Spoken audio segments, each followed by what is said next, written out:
Une vidéo pour faire la connexion entre la neuro-respire et la marche.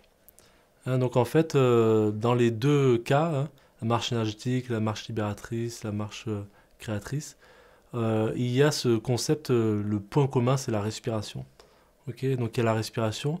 Et autant dans la neuro-respire, on va du coup recharger les batteries, faire le plein d'énergie, éveiller tous nos systèmes internes qui sont connus en yoga, en médecine traditionnelle chinoise, chez les taoïstes aussi, etc.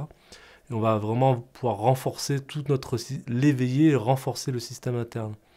De la même manière, on va pouvoir aussi, en nous respire, faire des libérations émotionnelles profondes, inconscientes la plupart du temps. On va pouvoir aussi les cibler, mais on va pouvoir aussi avoir accès à des choses inconscientes enfouies. Et la marche énergétique va avoir à peu près la même portée dans le sens où on va pouvoir respirer, en tout cas renforcer notre centre vital, le dantian, et refaire le plein d'énergie. On va éveiller dans une certaine mesure les principaux circuits énergétiques. Dans nos respires, on va davantage plus loin. Mais du coup, on va pouvoir utiliser des déplacements pour pouvoir justement renforcer et nourrir sa vitalité, se recentrer aussi.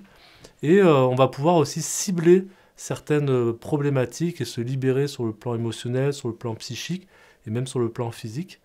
Et d'une manière plus ciblée, alors que la non-respire va pouvoir le faire ciblé et aussi d'une manière inconsciente pour aller débusquer des choses qui sont vraiment enfouies. Mais grâce à la marche, notamment la marche libératrice, on va pouvoir aller libérer des tensions qu'on a accumulées sur notre parcours de vie, dans les relations, etc. Ça, c'est vraiment génial. Et puis, avec la marche créatrice, orientée vers le futur, on va pouvoir clarifier vraiment ce qui est important pour nous, les valeurs, ce qui nous motive, ce qui est important dans notre vie de réaliser, et pour pouvoir diriger cette énergie vitale vers des objectifs et vers des choses qui sont importantes pour équilibrer les différents domaines de notre vie.